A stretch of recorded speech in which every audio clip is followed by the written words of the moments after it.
Hola, ¿qué tal? Soy el pastor Joel Flores y qué alegría poder estar juntos en esta escuela, la escuela más grande del mundo, la escuela sabática. Hoy quiero invitarte para que juntos podamos estudiar la lección de esta semana y te recuerdo que cada semana aquí siempre vas a encontrar un nuevo resumen en mi canal de YouTube. El tema de este trimestre es Lecciones de Fe en el libro de Josué. El título de la lección número 11, Viviendo en la tierra prometida. El versículo principal del estudio de esta semana lo encontramos en el libro de Proverbios, el capítulo 15, el versículo 1. El texto bíblico dice así: La blanda respuesta quita la ira, mas la palabra áspera hace subir el furor.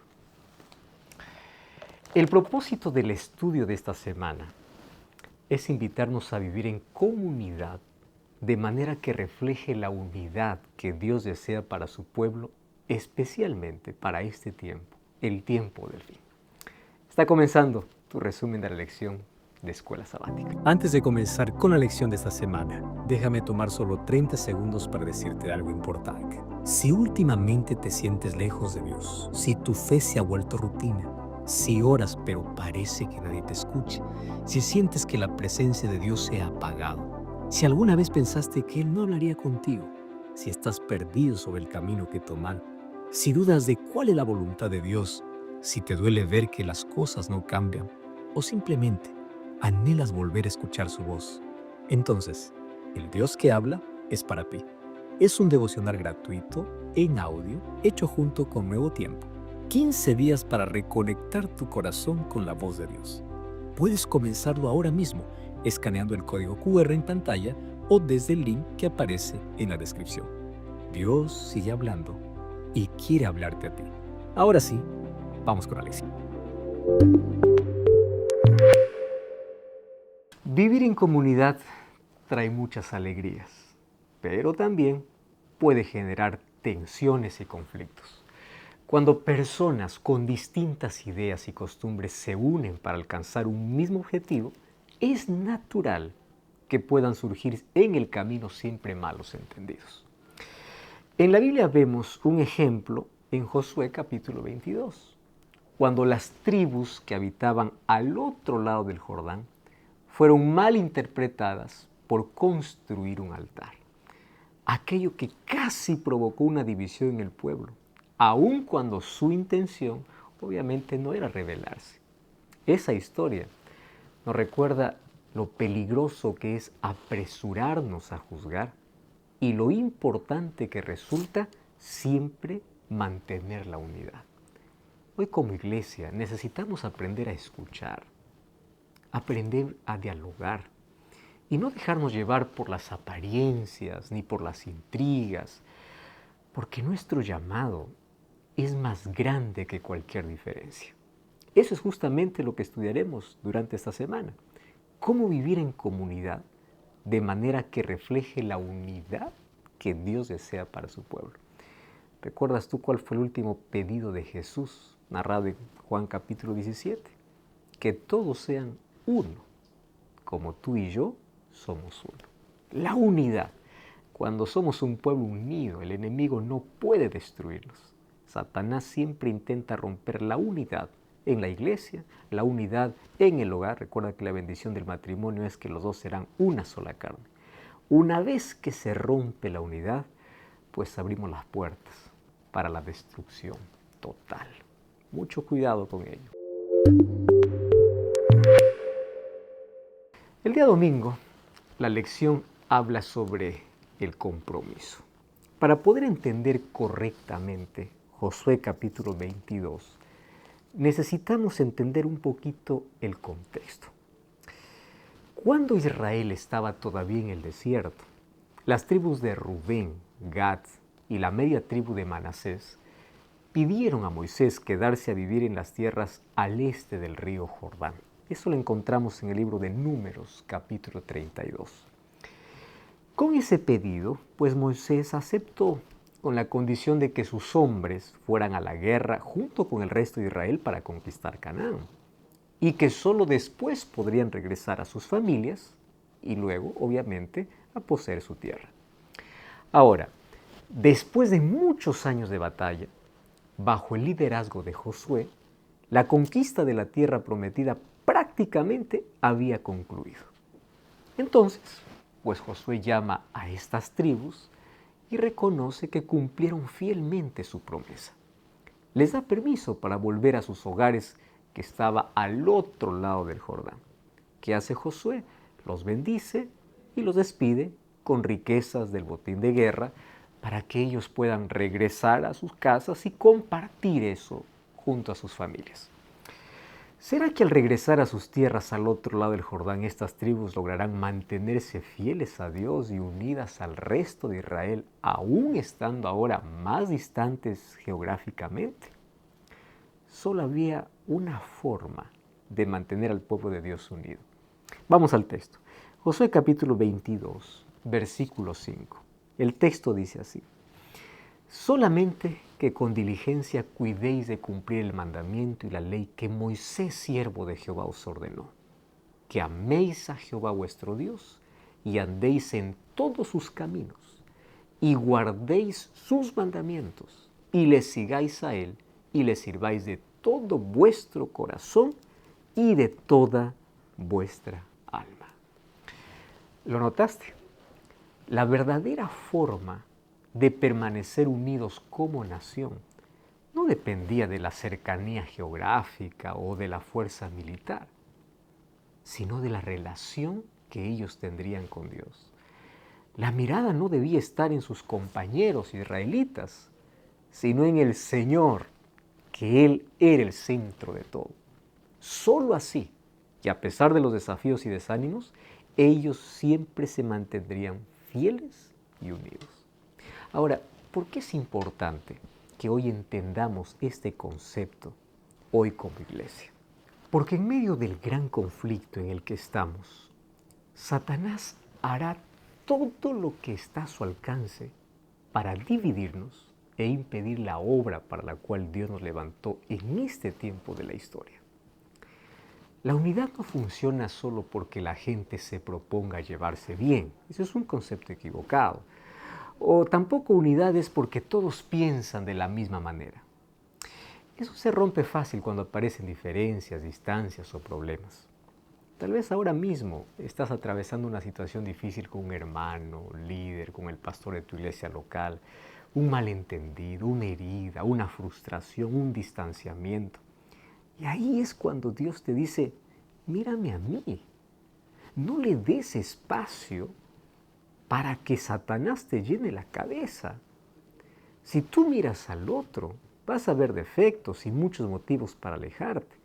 Pero si levantas la vista hacia el cielo, encontrarás razones para poder permanecer en amor y unidad. El desafío del cristiano es mirar a Cristo, es mirar al cielo. Dios no me ha encomendado a mí mirar los defectos de mi hermano.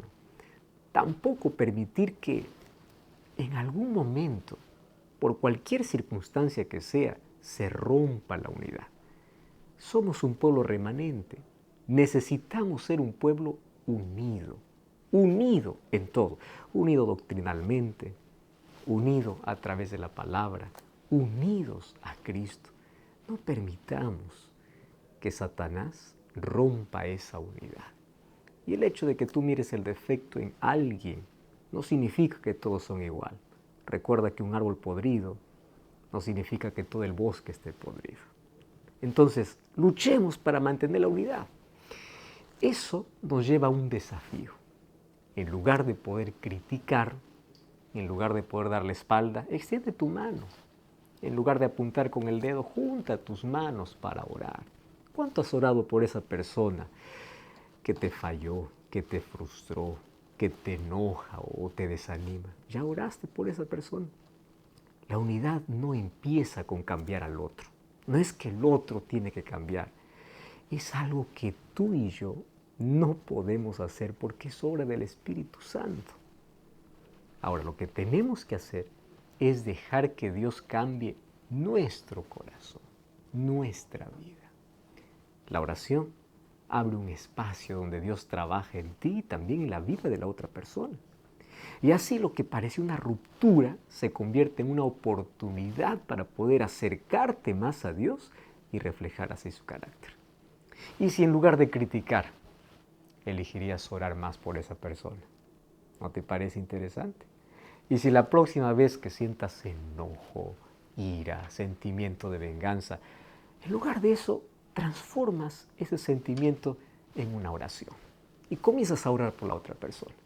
Y si en vez de alejarte, decides llevar su nombre delante de Dios y dejarás que la oración construya lo que la crítica destruye. Si nosotros tomásemos esa decisión, te aseguro que todo cambiaría.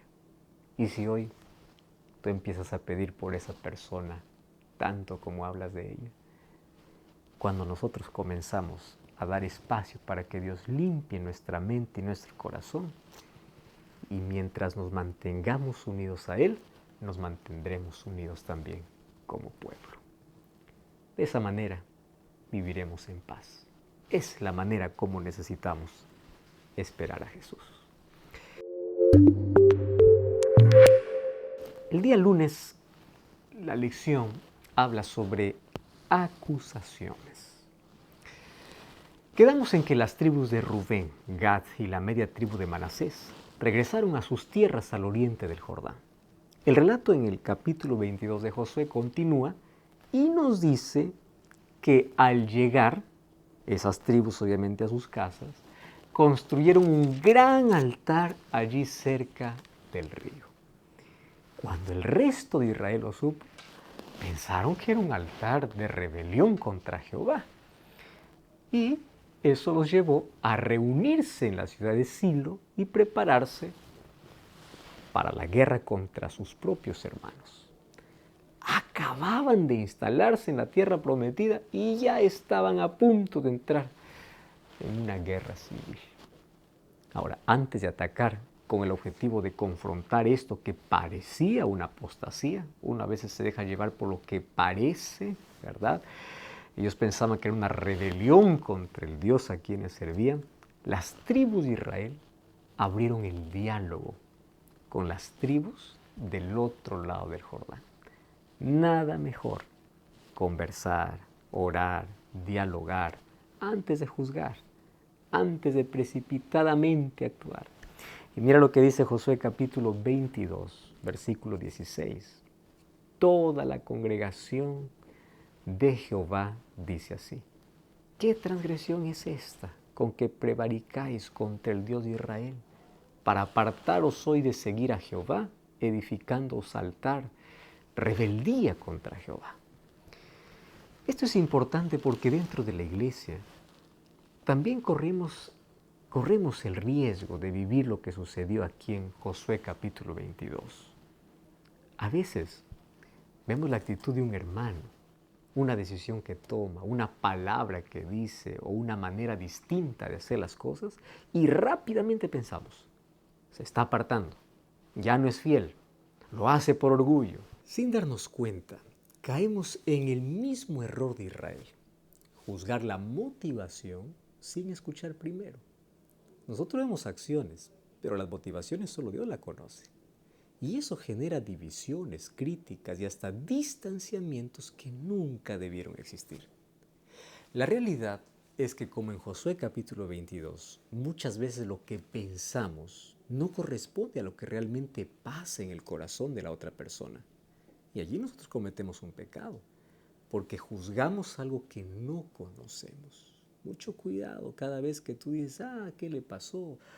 Por una acción que tú lo viste, tú comienzas a juzgar motivaciones. Solo Dios conoce las intenciones. Por eso, como iglesia, estamos llamados a detenernos, a dialogar, a orar los unos por los otros antes de sacar conclusiones apresuradas. Porque el juicio rompe la comunión, pero la gracia y la paciencia fortalece la unidad. Es hora de que nos preguntemos, ¿cuántas veces hemos hablado mal o hemos criticado o nos hemos alejado de un hermano sin siquiera buscar entender, sin conversar o simplemente por nuestros prejuicios o nuestra imaginación. Muchas veces actuamos como si fuéramos la policía espiritual o el juez que Dios te levantó para mirar a los demás y juzgar. Andamos vigilando y señalando lo que los otros hacen como si nos correspondiera a nosotros juzgar las intenciones del corazón. Y eso no sucede así. Nosotros no somos llamados para eso. El único que determina quién es trigo y quién es cizaña es Dios. Nosotros tenemos una misión diferente. La misión es predicar el Evangelio, no andar buscando los errores de los demás o juzgando a los demás. Pero ese no es nuestro papel. Nunca olvides eso. Solo Dios conoce las motivaciones más profundas del corazón. Esto no significa, obviamente, que la iglesia deba permitir cualquier cosa o mirar para cualquier lado de manera disimulada frente al pecado. Tampoco quiero que me entiendas así. La Biblia es clara en que hay momentos en que se debe corregir y exhortar, pero hacerlo con amor. ¿Cómo es que Jesús lo hacía? Con amor. Y en Mateo capítulo 15 Él nos enseña, tú ves el error en alguien, anda, busca, ora con él, hazle ver de que no está bien.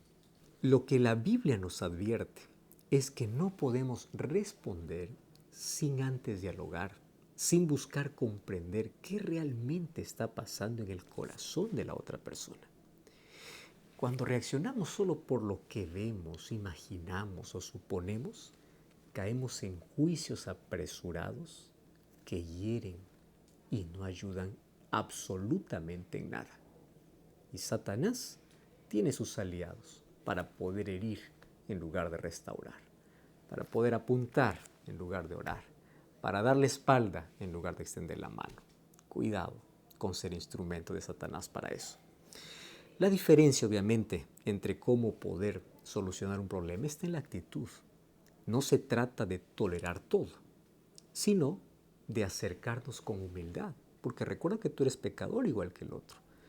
Nuestra parte es escuchar, es orar, es acompañar, es ayudar a la otra persona.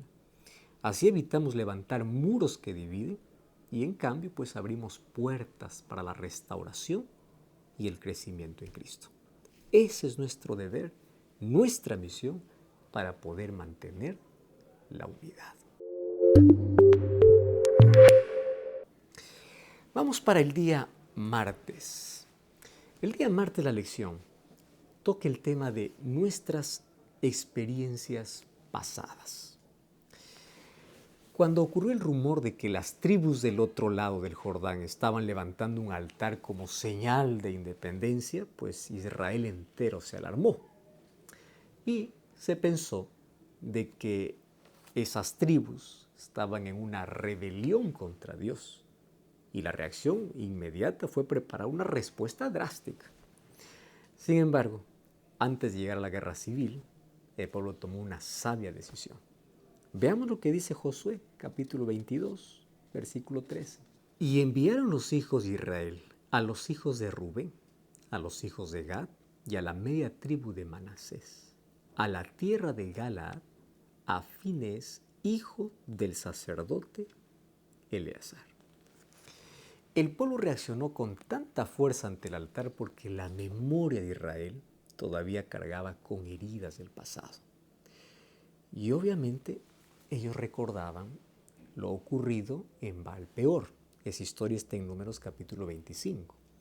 Cuando se dejaron arrastrar a la idolatría y a la inmoralidad allí con las moabitas, y pues la consecuencia fue una plaga que mató a miles. También tenían presente lo que pasó con Acán. ¿Recuerdas esa historia que ya analizamos en Josué capítulo 7? Cuando su desobediencia en Jericó, al tomar lo que era consagrado a Jehová, pues provocó la derrota del ejército y la muerte de miles y miles de inocentes.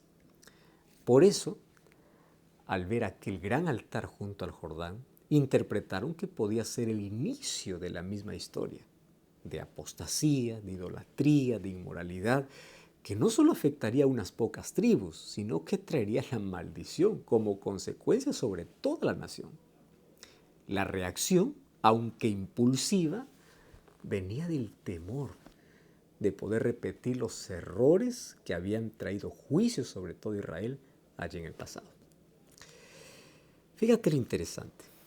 De la misma forma, todos tenemos experiencias negativas que marcan nuestra historia y que de manera consciente o inconsciente influyen en cómo reaccionamos frente a situaciones parecidas en el futuro. En la iglesia puede ser que alguien haya vivido una traición, una división dolorosa o incluso un mal testimonio de un hermano, y al ver algo semejante vuelve a sentir temor, sospecha o desconfianza. El problema es que si no dejamos que Dios sane esas heridas, terminamos juzgando apresuradamente a los demás y levantando muros en lugar de puentes. La gracia de Dios nos ofrece un camino distinto. En vez de quedarnos prisioneros del pasado, nos capacita para mirar a las personas con misericordia y paciencia. ¿Es fácil? Para nada. Pero es la forma en que Dios moldea nuestro carácter.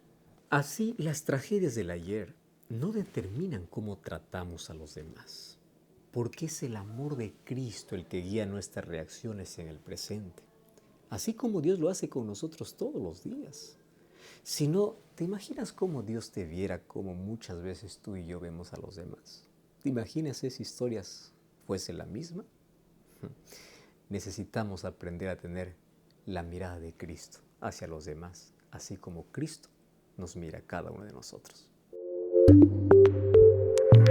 El día miércoles la lección dice una respuesta gentil, siguiendo obviamente con el relato sobre las tribus de Rubén, Gad y la media tribu de Manasés. ¿Cómo es que ellos respondieron a la acusación de esta rebelión que a la verdad no lo era? Dijeron que Jehová mismo era testigo de sus intenciones y que jamás ellos se habían apartado de Dios. Todo eso estaban solamente los demás viendo bajo su propia perspectiva, pero estaban totalmente equivocados. Y ellos aclararon que el altar que habían construido no era para sacrificios ni holocaustos, sino como un testimonio entre ellos y las demás tribus de Israel.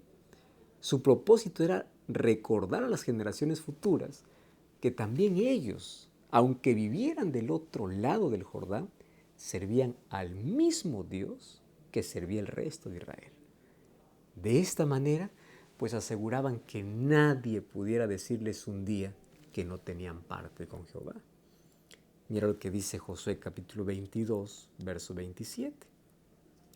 Sino para que sirva de testimonio entre nosotros y vosotros, y entre los que vinieren después de nosotros, de que podemos hacer el servicio de Jehová delante de Él con nuestros holocaustos, con nuestros sacrificios y con nuestras ofrendas de paz. Y no digan mañana vuestros hijos a los nuestros, vosotros no tenéis parte en Jehová. Fíjate que las tribus de Rubén, Gad y la media tribu de Manasés escucharon con atención las acusaciones de sus hermanos. ¿Qué hicieron? No respondieron con enojo ni con violencia, aunque ellos estaban siendo mal interpretados. ¿Por qué? Porque su seguridad estaba en que Dios conocía sus intenciones y confiaban en que con el tiempo la delegación enviada llegaría a la misma conclusión. Esta actitud refleja lo que enseña Proverbios 15:1, cuando el texto bíblico dice: la blanda respuesta quita la ira, mas la palabra áspera hace subir el furor.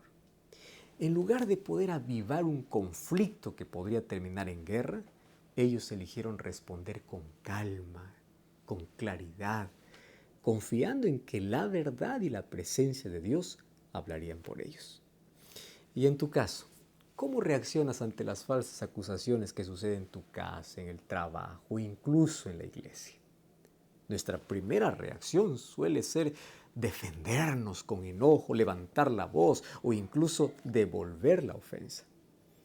Pero la historia de las tribus del otro lado del Jordán nos muestra otro camino.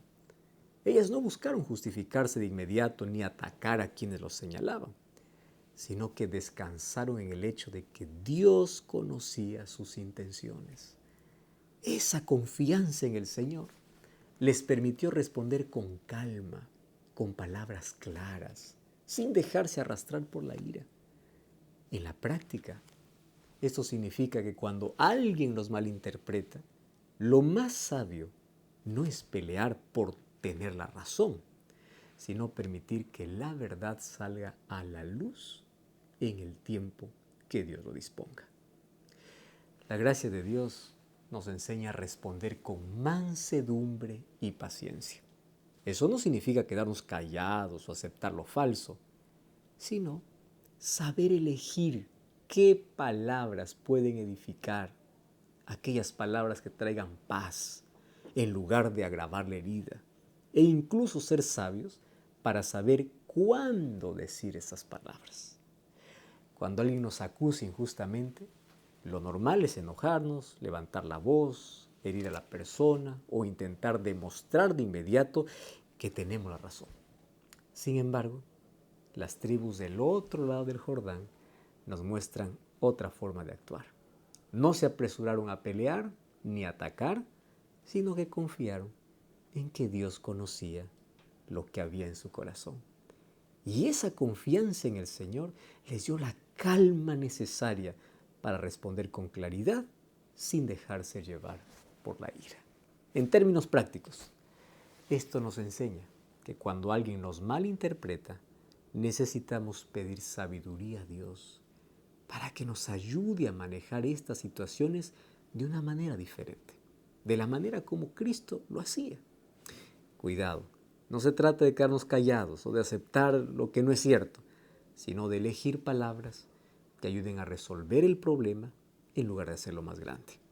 Eso implica tener la sabiduría de discernir cuándo hablar y cuándo callar, confiando en que Dios mismo defenderá lo que es justo. Si nosotros aplicamos este principio, vamos a evitar tantos conflictos en el hogar, en el trabajo, en la iglesia. Por eso que nuestras palabras, dice Pablo, sean sazonadas con sal, en lugar de poder avivar un conflicto que pueda terminar un conflicto, porque la blanda respuesta quita la ira. Que podamos reflejar el carácter de Cristo en nuestra vida cada vez que entramos en una situación parecida a esta. En el día jueves, la lección habla sobre la resolución de conflictos. Cuando Finehés y los jefes de Israel escucharon la explicación de las tribus de Rubén, Gad y la media tribu de Manasés, pues ellos quedaron satisfechos. El libro de Josué, capítulo 22, versículo 33, dice así: Y el asunto agradó a los hijos de Israel, y bendijeron a Dios los hijos de Israel, y no hablaron más de subir contra ellos en guerra para destruir la tierra en la que habitaban los hijos de Rubén y los hijos de Gad. Comprendieron que el altar no era un acto de rebelión ni de idolatría, sino un testimonio de unidad y de fidelidad a Jehová. ¿Qué pasó? Pues entonces regresaron a Canaán y llevaron la respuesta al resto del pueblo. Al escuchar el informe, toda la congregación de Israel bendijo a Dios y dejaron de hablar de guerra. El conflicto acabó. La sospecha que había estado a punto de dividirlos se transformó en alabanza, en calma, en tranquilidad. El peligro de una guerra civil quedó atrás porque las motivaciones habían sido totalmente aclaradas. Por eso, si realmente queremos promover la unidad de la iglesia, necesitamos aprender a resolver los conflictos de manera bíblica, no de manera impulsiva, sino de manera bíblica y saludable. Y algunos consejos prácticos para resolver conflictos serían los siguientes. Primero, cuando algo parece estar mal, lo mejor es hablarlo, en lugar de guardarlo hasta que las emociones exploten. No te guardes las cosas, pero exprésalos de la manera correcta. En segundo lugar, Aunque creas tener la razón, no tomes decisiones apresuradas. Eso es sabiduría. Conversa sobre los problemas y busca aclarar antes de sacar conclusiones equivocadas. En tercer lugar, ten la disposición a ceder o hacer sacrificios si es que eso ayuda a mantener la unidad.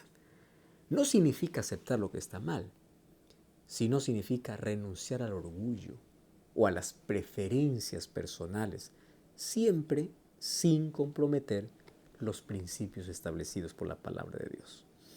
En cuarto lugar, tanto cuanto acuses como cuando seas acusado, responde con amabilidad, porque una respuesta suave acaba con la ira. En quinto lugar, alégrate y da gracias a Dios cuando la paz y la unidad sean restauradas. Ahora llega el momento de preguntarnos, ¿cómo hemos manejado hasta ahora los conflictos en nuestra vida, en nuestra iglesia? ¿Has sido rápido para juzgar y lento para escuchar? ¿O has buscado la paz con paciencia y mansedumbre como las Sagradas Escrituras nos piden que hagamos? Pues la decisión está en nuestras manos. Puede ser parte de la sospecha y el distanciamiento o puede ser el instrumento de reconciliación y unidad. Cada quien elige de qué lado está. Sin embargo, hay una linda promesa para aquellos que buscan paz y unidad. Bienaventurados los pacificadores, porque ellos serán llamados hijos de Dios. En conclusión, la historia de Josué capítulo 22 nos recuerda que Satanás siempre buscará dividir al pueblo de Dios, porque sabe que una iglesia fragmentada pierde fuerza en la misión. Hoy, en el tiempo final de la historia, sus intentos son aún más sutiles y más peligrosos. ¿Qué hace Satanás?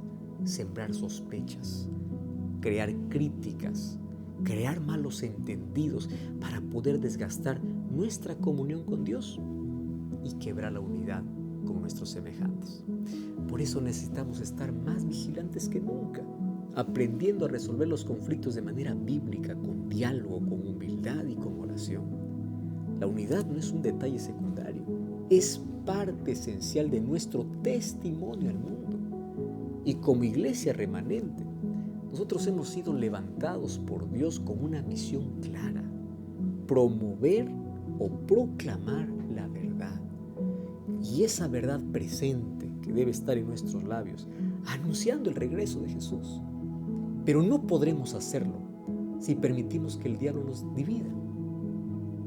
Ahora, ¿tú estás dispuesto a dejar a un lado el orgullo y comprometerte a vivir en unidad para cumplir juntos la misión que Dios nos confió en estos tiempos finales? Tú puedes ser un instrumento de Dios para el cumplimiento de la misión o un instrumento de Satanás para dividir la iglesia. Yo espero que tú y yo podamos ser parte de ese grupo pacificador, de aquel que tiene claro la misión que tiene que cumplir, para qué Dios nos levantó en este tiempo. Podamos ser conciliadores, que podamos abrir las manos en lugar de apuntar con el dedo, que podemos extender la mano al caído en lugar de criticarlo, que podemos orar con aquel que cometió un error, un pecado, en lugar de juzgarlo, que podamos ser instrumentos de Dios, cumpliendo la misión y manteniendo la unidad en la iglesia. ¿Tú quieres ser parte de ese grupo? Vamos a orar juntos. Oramos. Gracias, Señor, por tu palabra. Y gracias porque a través de la historia que esta semana hemos comprendido, tú nos haces un llamado a cumplir fielmente una misión, a que podamos ser pacificadores, que podamos reflejar tu carácter en el caído, que podamos analizar antes de sospechar, que podamos conciliar antes de ser partícipes de guerras, que podamos abrir las manos antes de cerrar los puños para poder combatir, que podamos ser mansos y humildes para poder ayudar al caído, para poder ver que todos somos pecadores y que necesitamos mantener la unidad en tu iglesia. Y que esa unidad se mantenga bajo la dirección de tu Santo Espíritu. Por eso pedimos que tú nos ayudes a ser instrumentos en tus manos. Nos des sabiduría para que ante los conflictos podamos resolver antes que Satanás intente fragmentar o dividir tu iglesia. Nos colocamos en tus manos, en el nombre de Jesús. Amén. Que el Señor te bendiga. Nos encontramos en la próxima lección. Hasta la próxima.